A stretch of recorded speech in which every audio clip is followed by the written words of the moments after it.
दोस्तों, आज हम आपके लिए वो कहानी लेकर आए हैं जिसको पढ़ने से आप इमोशनल हो जाओगे। Emotional sad story in Hindi में आपको मनोरंजन के साथ बहुत कुछ सीखने भी मिलेगा। अगर आपको emotional sad story in Hindi पसंद है तो आपको ये पोस्ट बहुत पसंद आने वाली है।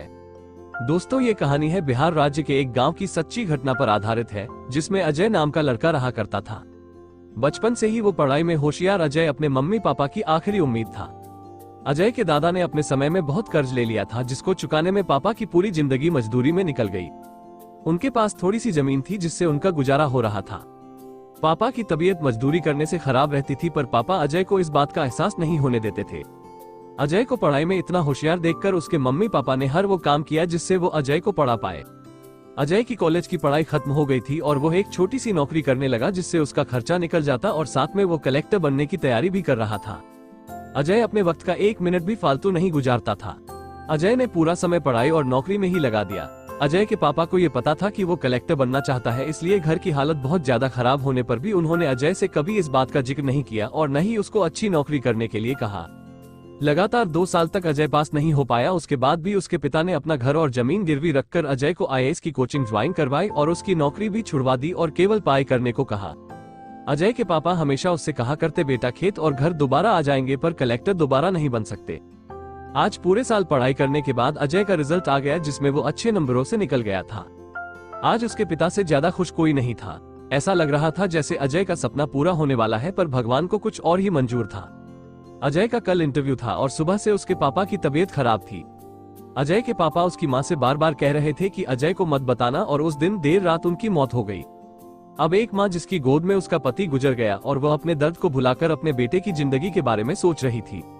माँ ने पड़ोसियों तक को इस बात का एहसास नहीं होने दिया कि उसका पति अब नहीं रहा। पूरी रात ऐसे रोई की आवाज भी न निकले और सुबह अजय जब इंटरव्यू देने जाने लगा तब माँ और पापा के आशीर्वाद के लिए उसने माँ को कॉल किया। माँ ने पूरी हिम्मत लगा दी अपना सच छुपाने के लिए और अजय को आशीर्वाद दिया। और जब अजय ने पापा से बात करने को कहा तो माँ बोली, पापा अब तुमसे बात नहीं करेंगे, वो कलेक्टर से बात करेंगे। इतनी बात करके माँ ने फोन रख दिया। अजय का जब इंटरव्यू हो गया तब उसे बताया गया कि उसके पिता की तबीयत खराब है, उसको तुरंत घर जाना है। अजय को एक पल नहीं लगा अपने पिता की हालत समझने में। घर पहुंचकर पिता के पैरों में गिरकर वो जोर जोर से रोने लगा और कहने लगा, पापा उठो, देखो मैं कलेक्टर बन गया। आज उसके पिता को वो खुशी मिली थी जिसका उनको वर्षों से इंतजार था, लेकिन आज वो इस दुनिया में नहीं थे। भगवान अजय के पिता की जिंदगी में सुख लिखना ही भूल गए थे। पहले वो अपने पिता के कर्ज में जिंदगी भर मजदूरी करते रहे और फिर बेटे के सपनों में फिर घर और जमीन गिरवी रखनी पड़ी। वो जिंदगी में कर्ज लेकर आए और कर्ज लेकर चले गए। अजय के पिता को भले ही जिंदगी में कुछ हासिल न हुआ हो, पर वह अपने लड़के को इस काबिल बना गए कि वो अपनी 7 पुश्तों को बैठे बैठे खिला पाए। अजय की माँ ने जो उस रात किया जिसको करने का जज्बा बहुत कम लोगों में होता है। जब अजय कलेक्टर बनकर घर आया तब माँ ने अजय से कहा, बेटा तुम आज इतने बड़े बन गए हो कि हजारों गरीबों का भला कर सकते हो। जब भी तुम्हारे सामने कोई गरीब मदद मांगने आए तो अपने पिता और मेरे बारे में सोचना। मैं तुम्हारे बराबर पढ़ी लिखी और समझदार तो नहीं हूँ, पर इतना जरूर जानती हूँ कि गरीब आदमी की बहुत मजबूरी होती है। तुम कभी किसी का बुरा मत करना। शिक्षा दोस्तों, इस कहानी से हमें ये शिक्षा मिलती है कि वक्त कितना भी खराब हो हम उसे बदल जरूर सकते हैं। माँ और बाप के एहसानों को हम कभी नहीं उतार सकते हैं, पर हम अपने कर्मों से उनकी इच्छा जरूर पूरी कर सकते हैं। यह emotional sad story in Hindi सच्चाई पर आधारित है। Emotional sad story in Hindi में आपने पढ़ा कि कैसे अजय के पिता का जीवन लग गया उसे कलेक्टर बनाने में। जब भी कोई किसी पोस्ट पर या जीवन में बहुत ऊपर किसी पद पर पहुंच जाता है तब उसमें बहुत सारे लोगों की मेहनत और त्याग लगता है। जब हम 2 मिनट में किसी को अच्छा या बुरा कह देते हैं तब हम उसके जीवन का संघर्ष भूल जाते हैं।